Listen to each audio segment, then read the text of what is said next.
Bonjour à tous et bienvenue sur Tuto Blender. Dans cette vidéo, j'aimerais vous parler d'UV. Et pour ça, je vais garder le cube par défaut de Blender parce qu'il a déjà ses UV de déplier et qu'en plus ils sont très propres. Donc j'ai aussi scindé la fenêtre en deux et sur la gauche, j'ai changé le type de l'éditeur en UV Editor. Comme ça, on voit nos UV. Alors, il faut savoir que mon cube, là, je lui ai déjà assigné un matériau. Et j'ai utilisé des textures que j'ai récupérées du site Polyheaven. Alors je vais faire une petite aparté sur ce site Polyheaven. Il n'y a pas de sponsor, hein, c'est juste moi qui vais en parler. Mais ce site est vraiment génial parce qu'il permet de télécharger des HDRI, des textures ou des modèles 3D gratuitement, de très très bonne qualité et surtout libre de droit. Donc vous pouvez les utiliser dans vos projets sans avoir à vous soucier d'avoir des problèmes de droit d'auteur ou quoi. Alors vous vous doutez bien que lorsqu'il y a des projets indépendants comme ça qui sortent, qui vous permettent d'avoir du contenu gratuit, de très bonne qualité et libre de droit, il faut essayer de les maintenir en vie, cela. Donc, je vous invite à les soutenir si vous pouvez sur Patreon, parce que c'est toujours bon d'avoir ce genre de très bon contenu-là. Et j'en profite aussi pour vous parler des dons sur la Blender Fondation et d'essayer d'aller soutenir aussi le projet Blender, parce que c'est toujours bon de voir le développement de son logiciel préféré prendre de l'ampleur. Ça nous aide pour les prochaines versions. Maintenant que ça c'est fait, revenons sur notre projet, et donc j'ai téléchargé les textures de Polyheaven et je les ai branchées dans le shader de notre cube. Donc là on est dans le shader editor en bas ici, on voit un peu comment j'ai branché les textures, mais ce qui est important pour cette vidéo c'est de noter que j'ai utilisé des coordonnées UV, bien sûr vu qu'on parle d'UV, et que derrière j'ai branché un nœud mapping qui me permet d'ajuster un peu la texture sur mon objet. Donc on va regarder notre objet justement, et on peut se dire que voilà, c'est bien appliqué, mais les pierres sont peut-être encore un peu grosses par rapport à la taille de l'objet. On aimerait réduire la taille de notre texture. Alors naturellement, vous allez sûrement vous dire, mais c'est trop bien, dans le shader editor, on a un mapping node, c'est notre shader, on gère notre texture via notre shader, et on va dans le mapping node utiliser la catégorie scale pour changer les trois valeurs, et quand on augmente ces trois valeurs là, on voit que notre texture est réduite dans la viewport 3D ici. Mission accomplie, on a réussi à réduire la taille de nos pierres, on est content. Alors bien sûr, il existe une deuxième méthode, c'est le but de la vidéo, de comparer ces deux méthodes. Donc je vais réinitialiser un peu les valeurs ici, les remettre à 1, et je vais faire tab pour entrer en mode édition. Car évidemment, la deuxième méthode va concerner les UV. Donc j'ai accès à mes UV en mode édition, et je vais pouvoir les sélectionner, faire S et les agrandir. Et au fur et à mesure que j'agrandis les UV de mon objet, on voit que dans le viewport 3D, ma texture se rétrécit. Et donc encore une fois, mission accomplie, j'ai réussi à reproduire le même résultat que tout à l'heure. Alors la question se pose maintenant, laquelle de ces deux solutions est la meilleure? Beaucoup d'entre vous vont sûrement me citer d'emblée la méthode du shader ici, parce que c'est là-dedans qu'on modifie notre matériau, et en plus on ne déborde pas du carré d'UV avec les UV, etc. Voilà. Mais vous serez sûrement choqué d'apprendre que moi, je privilégierais plutôt la méthode des UV ici. Donc je vais vous expliquer pourquoi, et on va débattre ensuite, dans un second temps, de pourquoi est-ce que certains peuvent être choqués par cette décision, et voilà. Donc faisons CTRL Z, on va remettre les UV par défaut ici, je vais retabuler en mode objet, et on va partir de zéro avec juste notre objet ici. On va commencer par la technique du shader. Comme on s'est dit tout à l'heure, on veut donc augmenter les valeurs qui sont ici pour avoir une texture qui est la bonne dimension telle qu'on le veut. Et une fois que j'ai fait ça, je suis content de mon résultat, je peux continuer mon projet et travailler sur le reste de mon projet. Donc là, disons que plus tard, j'ai besoin de créer un mur, donc Shift A, cube. Alors là, les deux cubes sont l'un sur l'autre, donc ça fait des artefacts. Si je déplace mon cube à côté, voilà, j'ai plus de superposition. Je vais pouvoir entrer en mode édition et modifier ce cube, donc S, X, je vais le réduire un peu. Peut-être que je vais faire S, Shift X, l'agrandir. S, Y, l'allonger aussi. Voilà, j'ai créé un mur. Ok, j'avais besoin d'un mur, je crée un mur. Alors, j'ai fait ça en mode édition, comme ça je ne touchais pas aux dimensions de mon objet, c'était juste, je retransformais l'objet dans son mode édition. Mais du coup, il a gardé les UV qu'un cube par défaut a lorsqu'on crée une primitive de base dans Blender. Donc là, comme j'ai étiré, agrandi, réduit, etc. mon cube, ces UV-là ne sont plus valables, ou du moins, lorsque je vais appliquer une texture, elle sera tout étirée. Donc je vais refaire les UV de ce mur, et plutôt que de prendre mon temps à venir découper les traits de couture de mon objet, là c'est une forme très simple, cubique en plus, je peux faire U et je peux faire Cube Projection ici, et ça va me déplier des UV très propres pour une forme aussi simple que celle-là. Et là, du coup, il n'y aura plus d'étirement lorsque je vais appliquer un matériau, une texture sur mon objet. Je peux repasser en mode objet, et alors forcément, ce mur va devoir être un mur de pierre. hein, et vu qu'on a déjà un matériau de pierre, on ne va pas recréer un matériau, on va lier le même matériau aux deux objets. C'est logique, hein, tout le monde penserait comme ça dans son projet. Donc je sélectionne mon mur, je sélectionne mon cube, et je peux faire CTRL-L et Link Materials, comme ça je lie le matériau aux deux objets. Voilà. Maintenant, mon mur et mon cube ont le même matériau, ce qui est très bien dans mon projet, et comme ça si je fais une modif ici, bah, ça se répercute sur mes objets. Mais si on se rapproche un peu, alors on voit, si on le voit quand même, hein, c'est quand même assez flagrant, mais le mur a quand même une dimension de texture différente de celle de mon cube. Là, on voit que les pierres sont quand même vachement plus grandes, 2 voire 3 fois plus grandes que celles de mon cube ici. Et ça c'est pas ce qu'on veut, ça c'est pas logique non plus. On se dit quand même qu'on a créé notre matériau sur notre cube, on a passé du temps pour ajuster la taille de la texture à notre bon vouloir, hein, par rapport à l'échelle de notre scène. S'il y a des personnages, des plantes ou quoi à côté, on va faire une référence, on va se dire ok, ces pierres ont cette taille-là. Et du coup, il serait logique en se disant que quand on applique ce matériau à d'autres objets, ces objets, ils auront une texture qui aura la même dimension, qui aura la même échelle par rapport à notre scène en fait. Or là, c'est pas le cas. Donc c'est ça qui est embêtant, c'est là la limite de cette méthode-là, parce que si je sélectionne mon cube, mon mur, je veux dire, qui est derrière, en me disant, ok, bon, lui, maintenant, j'ai pas encore réglé la taille de texture, je vais le faire, je repasse dans mon shader editor, et là, dans mon mapping, lorsque je vais déplacer, je vais changer ses valeurs, ok, je réduis la taille des pierres sur mon mur, mais si vous regardez mon cube, lui aussi a ses pierres qui se réduisent, et c'est pas ce qu'on veut, hein. On a déjà passé du temps à ajuster la taille de nos pierres sur notre cube. On ne veut pas que lorsqu'on touche à notre mur, eh ben, ça modifie notre cube également, en tout cas pas dans ce cas-là. Et c'est là la limite de cette méthode-là avec le shader-là. Donc, la solution, là, en utilisant cette méthode-là pour avoir les deux objets qui auraient la même échelle de texture, sans utiliser du V ou autre, ce serait de se dire, bon, bah, du coup, je vais scinder en deux matériaux. Et du coup, le cube aura son propre matériau, le mur aura son propre matériau, qui seront exactement les mêmes, hein. La seule différence, ce sera la taille du scale, l'échelle de la texture à chaque fois. Et donc c'est vraiment pas pratique de faire de cette manière, ou pas propre, parce que de toute façon vous allez vous retrouver avec autant d'objets qui partagent le même matériau que de matériaux pour ces objets-là. L'inverse, plutôt autant de matériaux que d'objets qui utilisent ces matériaux. Donc si je vais dans le matériel éditeur ici, là dans le menu déroulant, j'aurai un matériau pierre pour le cube, pierre pour le mur, pierre pour tel objet, pierre pour tel machin. Ça va pas le faire. Vous allez vous mélanger, ce sera pas bon. Donc, d'où la deuxième méthode, et là on passe sur ma méthode du V. Donc je vais réinitialiser ici les valeurs de mon mapping, je vais remettre ça à 1, on repart de notre scène ici avec notre mur et notre cube, et je vais y aller objet par objet. Donc je vais prendre mon cube d'abord, passer en mode édition, comme on l'a dit au début, je peux prendre mes UV, faire S et les agrandir, et comme ça je réduis la taille de ma texture dans ma scène 3D. Mais je réduis la taille de la texture pour mon cube seulement, parce que je touche à ces UV, et les UV ne sont liés qu'à mon cube, hein. Le mur derrière, il n'a rien à voir avec les UV de mon cube. Et donc quand je repasse en mode objet et que je sélectionne mon mur qui est derrière, si je vais en mode édition, je peux toucher aux UV de mon mur, qui n'ont rien à voir avec les UV de mon cube. Donc en faisant A, S ici, je peux agrandir même beaucoup, jusqu'à ce que visuellement on ait à peu près la même taille de pierre sur les deux, hein, je fais ça approximativement. Et là, ok, j'ai pris le temps de bien gérer la dimension pour que mon matériau il ait la même taille partout. Et mon matériau, il garde dans son shader une valeur de 1 de référence qui est très bien, qui est une valeur de référence à 1 qui est très bien.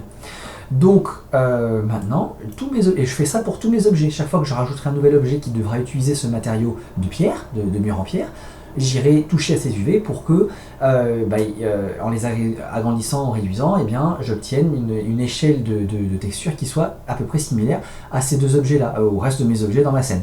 Et là, j'ai un contrôle par objet de la taille de ma texture dans ma scène. Une fois que tous mes objets ont la bonne dimension, je suis content, mon projet il est très bien, il est présentable au client, et forcément, comme tout bon client qui se respecte, il va avoir des retours et il va me dire « Ah ouais, mais du coup, la taille de la texture de pierre, elle est encore trop grande ou trop petite, enfin, comme on veut. » Et donc, il va falloir qu'on vienne rechanger la taille de notre texture. Et alors là, je ne vous invite pas à venir objet par objet redimensionner les UV de chacun de vos objets qui ont cette texture-là, mais plutôt, cette fois-ci, comme on veut transformer, enfin changer la taille uniformément sur tous nos objets, on peut, là, cette fois-ci, utiliser le shader. Parce qu'en changeant les valeurs là, on le change sur le matériau qui est commun à tous les objets, donc ça va changer la texture partout d'un coup. Donc là, en changeant les valeurs de mon scale ici dans mon shader, on voit que et mon mur et mon cube subissent les modifications de changement de texture. Et donc on garde tout de manière très propre et uniforme, en un seul changement de valeur. Alors, je reviens un peu sur ce que j'ai dit juste avant où je vous invitais à aller objet par objet pour changer la dimension des UV. Ça, c'est si vous voulez vraiment avoir un contrôle par objet, parce que peut-être que cet objet-là, il a besoin de pierres un peu plus grosses que les autres, enfin bref, je sais pas. Mais si vous voulez avoir vraiment ce contrôle précis par objet, vous pouvez. Si vraiment c'est chiant parce que vous avez 15, 20, 50 objets qui ont le même matériau et que vous ne voulez pas passer 50 fois par les objets pour changer les UV, vous pouvez aussi sélectionner tous les objets qui auront ce matériau-là, rentrer en mode édition sur tous ces objets en même temps, et puis faire U, déplier les UV pour tous ces objets simultanément, parce que du coup Blender, en dépliant ces UV de tous ces objets en même temps, il va déplier les UV ils vont garder la même proportionnalité entre les objets. Et donc vous êtes sûr qu'ils auront même exactement la même échelle pour tous les objets d'un coup sélectionnés ou dont vous avez déplié les UV d'un coup. Donc ça c'est très pratique encore une fois. Mais après, rien ne vous empêche, comme tout à l'heure je l'ai fait, là j'avais que 2 objets, de le faire objet par objet. Et là vous avez vraiment le contrôle précis par objet. Voilà, donc ça c'est ça. Maintenant c'est très bien, on a réussi à trouver un workflow, une manière de faire qui est très logique, qui est à mon sens plus propre que de faire de l'autre manière à côté. Donc j'utilise un peu cette manière-là aussi, enfin, en gros je fais un mix des deux. Mais pour moi c'est comme ça qu'il faut faire. Et là, je rentre dans la catégorie où je détaille un peu, j'explique, on va parler justement de pourquoi est-ce que certains préféraient du coup utiliser le shader, et se diraient que c'est inenvisageable d'aller toucher aux UV pour ça, surtout dans cette situation-là. Et pourquoi est-ce que il n'y a pas de réponse en blanc ou en noir, quoi. Pourquoi est-ce que justement la réponse c'est un peu un mix des deux. Déjà, je ne sais pas quand est-ce que vous avez appris la 3D, tout ça, mais vous êtes forcément passé par le chapitre UV à un moment dans votre apprentissage, et il y a de très fortes chances pour que à ce moment-là, on vous ait dit, lorsque vous faites vos UV, vous dépliez, vous devez, alors on se met en mode édition là-dessus, déplier vos UV de manière à ce que, alors normalement des fois il y a peut-être plusieurs parties, hein, vous allez découper des traits de couture, ça va vous faire plusieurs îlots d'UV dans vos espaces UV, et les règles ce sont de garder tous les îlots d'UV à l'intérieur du carré du V11 là qui est ici, que les îlots d'UV ne se chevauchent pas et qui prennent un maximum d'espace de ce carré d'UV. Le tout pour optimiser justement l'image de texture, enfin la texture, et pas qu'il y ait de répétition de texture, pas qu'il y ait de problème de bleed ou de chevauchement de texture sur les différents îlots, etc. Toutes ces règles, elles sont valides, hein, bien sûr, elles marchent toujours aujourd'hui, elles fonctionnent très bien. Pour moi, elles viennent de l'époque où il y en avait vraiment besoin, quoi. Au départ, lorsqu'on a fait ce système d'UV et tout ça, quand on a commencé à créer les textures et tout, ça fonctionnait comme ça et il fallait respecter ces règles pour avoir quelque chose de propre et de consistant. Aujourd'hui, on peut oublier les problèmes, je pense, liés aux différents moteurs de rendu qui ne géreraient pas les UV qui dépassent du carré d'UV, parce qu'on a des moteurs de rendu et une technologie aujourd'hui qui fait que ça tient la route, hein, franchement. Et pour moi, vraiment, la seule situation où, ça représente une grosse marge de cas, hein, bien sûr, mais ce serait là où vous utilisez des textures qui ne sont pas répétitives. Là, on a fait un mur de pierre avec des textures qui étaient seamless ou tileable, comme on dit en anglais, donc répétitive en français, et ça pose pas de problème de déborder du cadre d'UV, parce qu'une fois qu'on déborde de ce cadre d'UV, ça veut dire que la texture, elle est mappée sur cet espace carré, et dès qu'on déborde, en fait, on répète la texture qui va se répéter plein de fois. Donc si votre texture n'est pas répétitive, si vous avez, je sais pas, un logo ou un dégradé ou des choses comme ça, là on va voir bien sûr la cassure, on va voir la répétition, et ça va plus fonctionner. J'ai la gorge un peu enrouée parce que ça fait plein de fois que je répète ce tuto et j'ai parlé pendant longtemps aujourd'hui. Donc excusez ma voix un peu enrouée, là on arrive à un moment où la gorge supporte plus.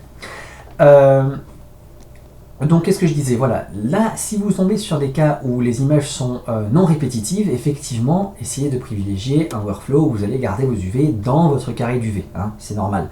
Mais à partir du moment où vos textures sont répétitives et où vous êtes dans un cas comme ça, utilisez cette méthode, c'est vachement plus pratique et plus propre, je trouve, dans la scène de faire de cette manière-là. D'autant plus que, et je reviens sur la manière dont j'ai déplié les UV de mon mur tout à l'heure, vous noterez que je ne suis pas venu en mode sélection par arête, pour sélectionner toutes les arêtes ici, ça, faire CTRL E, marque sim pour créer les traits de couture et tout ça. Pourquoi? Parce que j'ai une forme qui est vraiment très simple ici, et même si bon bah c'est une manière vite et sale, il y en a qui diraient ça, en vrai les UV que j'ai eu en obtenant un cube projection sont vraiment très corrects ici, ça fonctionne très bien. Et j'aurais peut-être même eu exactement le même résultat en faisant un unwrap avec, en ayant vraiment bien découpé les traits de couture et tout de mon objet. Même chose si vous avez juste à déplier les UV d'un plan, d'une surface plane, vous vous mettez en vue de dessus, enfin face au plan en tout cas, et vous faites vous faites Project from View, et vous aurez vraiment quelque chose d'aplati dans la vue. Pas besoin d'aller venir faire les traits de couture ou autre, vous allez obtenir un résultat qui sera très bien et facile à utiliser dans votre espace 2D. Pardon. Donc, tout ça pour dire qu'aujourd'hui on est dans des processus de travail, que ce soit en entreprise ou en freelance. Moi j'ai fait les deux. Là actuellement je suis en freelance, ça. Souvent on travaille avec, ça peut arriver qu'on ait des deadlines, des deadlines de projets qui soient pas modifiables, très serrés, et on a peu de temps pour réaliser notre projet. Le temps c'est de l'argent, il faut arriver à faire le mieux possible notre projet dans le moins de temps possible. Et le fait de devoir déplier les UV, et même on oublie l'étape de déplier les UV ici, mais rien que de les organiser, si on doit respecter les règles de pas chevaucher les îlots d'UV, de rester dans le carré d'UV ici, de prendre le maximum de place dans ce carré, etc., ça peut prendre beaucoup de temps. Et c'est du temps qui ne sera pas investi dans d'autres étapes du processus qui sont importantes aussi. Faire un bon éclairage, faire de très belles textures, etc. Tout ça, si on peut gagner du temps sur l'étape de dépliage, même pas de dépliage d'UV, d'organisation des UV dans l'espace UV ici, et bien tant mieux. Et le fait de balancer ces UV comme on le veut dans cet espace 2D, même si ça dépasse, que ça vient en grand et tout ça, c'est une liberté qui nous offre du temps en fait, parce qu'on n'a pas besoin de prendre le temps de bien nettoyer, de bien arranger et tout, et qui nous offre ce temps pour l'investir ailleurs dans le processus de travail. C'est pour ces raisons, moi, que je privilégierais cette méthode-là de travail. Et franchement, n'ayez pas peur. Alors, tant que vous êtes à l'école, en école de graphisme et tout, et que vous êtes noté, et que vous allez rendre votre fichier 3D au prof qui va bien vérifier vos UV et tout, faites comme il demande. Qui peut le plus, peut le moins. Donc si vous savez bien faire les choses, ensuite ce sera plus facile pour vous de faire de cette manière-là. Mais une fois que vous êtes dans le monde du travail et que vous êtes juste un freelance qui travaillez et les clients vont jamais venir ouvrir votre fichier 3D pour venir inspecter, ah tiens là t'as pas arrangé, tant que le résultat est bon à la fin, allez-y, gagnez du temps comme ça, parce que ça vous fera gagner en efficacité sur le reste de la production. Si jamais vous êtes dans freelance aussi ou un graphiste qui avait vos propres raisons et des arguments solides pour maintenir le fait que ça c'est vraiment très moche et qu'il vaut mieux éviter parce qu'il y a telle ou telle situation où ça va pas du tout, moi je suis preneur. Marquez en commentaire ou quoi, parce que je suis peut-être jamais tombé dans la solution critique qui fait que ça fonctionne pas du tout. Donc dites-le moi si jamais il y a un problème avec cette méthode là. Moi je suis ouvert à écouter vos solutions. J'espère que cette vidéo vous a appris quelque chose et que vous avez apprécié. Et puis, moi, je vous dis à la prochaine. Salut!